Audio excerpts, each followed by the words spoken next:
Yet how many of us feel the need of Allah in our daily lives? We might say it on our tongues, we might say that we need Allah, we love Allah, but somehow our actions are contrary to what we say. You know, when we refuse to wake up for Fajr, we are saying indirectly to Allah subhanahu wa ta'ala, I don't need the Fajr Salah, I don't need it.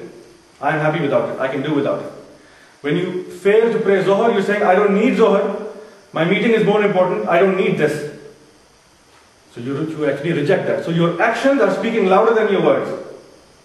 When you refuse any of the commandments of Allah subhanahu wa ta'ala, guess what you are saying without saying it? You're saying, Allah, I don't need you. I refuse to bow down to these commands. I can say the words from my tongue, but I cannot implement it. I cannot bow down in submission to you. Because I am not a fakir. And why is this so prominent in the Muslim Ummah today? Because of two things. One is the love for this dunya. We are in love with this world. We love it.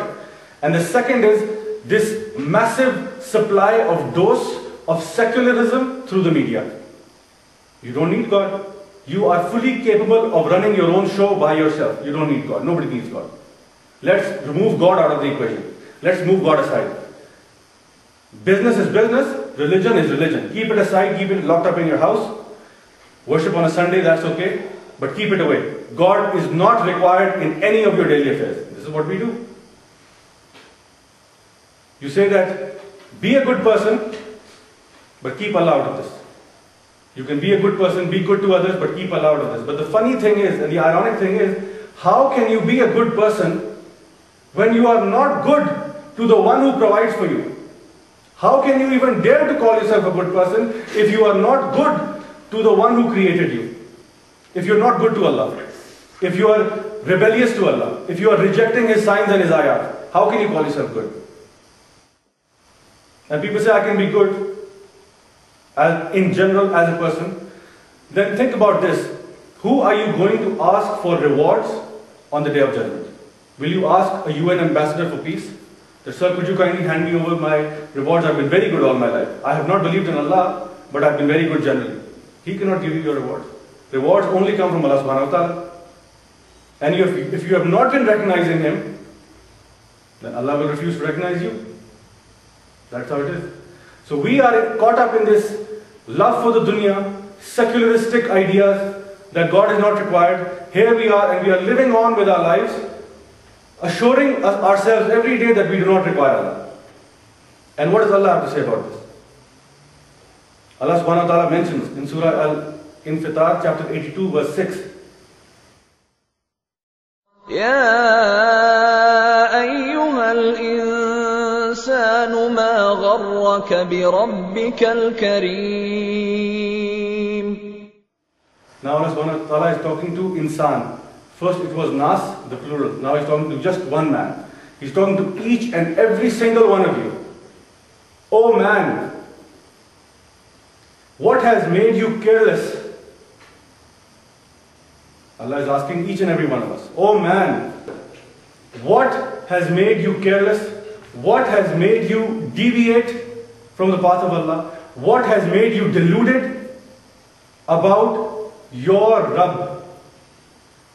Bi Rabbika, your Rabb. He's saying it, that although you insan have rejected me, you are deluded, you have deviated, you have rejected me, but I am still your Rabb. Allahu Akbar. This is the mercy of Allah. You may not be mine, but I am still your Rabb. I am still providing for you. I am still giving you chances and hoping that you will turn back. I still believe in you, but you do not believe in me.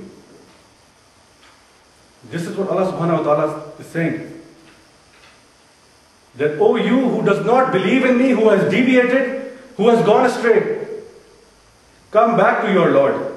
Bi Rabbika, your Lord, your Lord. And when a person finds Allah subhanahu wa ta'ala and returns back to Allah subhanahu wa ta'ala saying, Labbaik Allahumma labbaik, here I am, O Lord, here I am. Allah is really, really well pleased. And we talked about this last time. More pleased than a person who has lost his camel in the desert and then finds it back. This is how pleased Allah subhanahu wa ta'ala is. More than that. We know we had gone astray, but now we're back. And Allah is still waiting for us with open arms. And looking for that moment, that instance in time when we'll decide to turn back to Allah subhanahu wa ta'ala. He's waiting for that moment. When will that second come? When will that minute, when will that hour be? When my slave, when my creation will turn back to me and recognize me once again. If you take it to another level, the next level from insan, we are known as the servants of Allah, the abd of Allah, Abdullah. And there is a hadith of the Holy Prophet sallallahu alaihi wasallam where he mentioned that I am a servant of Allah. I walk like a servant, I talk like a servant, I act like a servant. And if he sallallahu alaihi wasallam called himself the servant of Allah, then what are we? Are we walking like servants? Are we talking like servants? Are we acting like servants? We have so much arrogance, it's unbelievable. Yet this is the definition of a servant of Allah. And a servant of Allah, don't get me wrong, it's not something that you see in this dunya, where a servant is oppressed and ill-treated and all of that. Being a servant of Allah is one of the greatest statuses that you could achieve. Because Allah chooses His servants. And what a master is Allah subhanahu wa ta'ala. And how great and honorable it is to serve that master. Allah subhanahu wa ta'ala mentions in Surah Al-Baqarah chapter 2 verse 186. وَإِذَا سَأَلَكَ عِبَادِي عَنِّي فَإِنِّي قَرِيبٌ أُجِيبُ دَعْوَةَ الدَّاعِ إِذَا دَعَانِ فَلْيَسْتَجِيبُوا لِي وَلْيُؤْمِنُوا بِي لَعَلَّهُمْ يَرْشُدُونَ. And when my slaves ask you, O Muhammad sallallahu alayhi wasallam, concerning me, then I am indeed near. There is a hadith related to this, there is a whole story behind this, that the companions of the Holy Prophet sallallahu alayhi wasallam came to him and said that how do we need to address or talk to Allah subhanahu wa ta'ala? Do we need to scream out? Is He far away? Is He close that we need to whisper? How do we do it? And this is the revelation that came then, that if my servants ask about me, I am indeed near. He did not say, tell them I am indeed near. That, oh Muhammad, you go and tell them I am indeed near. He said, if they ask about me, I am indeed near. So he's referring to us directly. There is no intermediary, there is no barrier between us and Allah. Allah is with you at all times, whether you are engaged in good or bad. He is still watching you. And He's saying, if they ask you about me, tell them I am indeed near. And it further carries on in another verse that I am nearer to them than their own jugular vein. That He's closer to us than our own jugular vein. He knows what is in our hearts. He knows every single thought that comes to our mind. And the verse carries on to say, I respond to the invocations of the supplicant when he calls on me. So let them obey me and believe in me, so that they may be led aright. So let them believe in me so I can guide them to the straight path.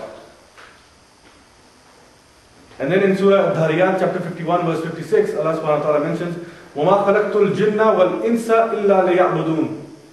That verily I did not create the jinn or the man except that they should worship me. This, my brothers and sisters, is the purpose of our existence. Allah subhanahu wa ta'ala is telling us, I did not create jinn and man for any other reason. Don't get me wrong, for no other reason except for the worship of Allah subhanahu wa ta'ala. And if you look at the word worship, it's an English term and it's not easy to explain it. But if you look at the word of ibadah, it carries a lot of things in it. Your entire day, 24/7, could be spent in worship without sitting on a prayer mat. The way you walk, you talk, you behave, you could be doing ibadah 24 hours of the day. Even while you sleep, you could be doing ibadah. Because you're sleeping according to the sunnah of the Prophet ﷺ, how he has told us to recite the verses, some of the verses before we go to sleep. So our even sleep, 8 hours of sleep could be an act of worship. This is the mercy of Allah. And this is why we have been created. Everything else in this dunya is secondary. The first and foremost objective is the worship and remembrance of Allah. Everything else is secondary.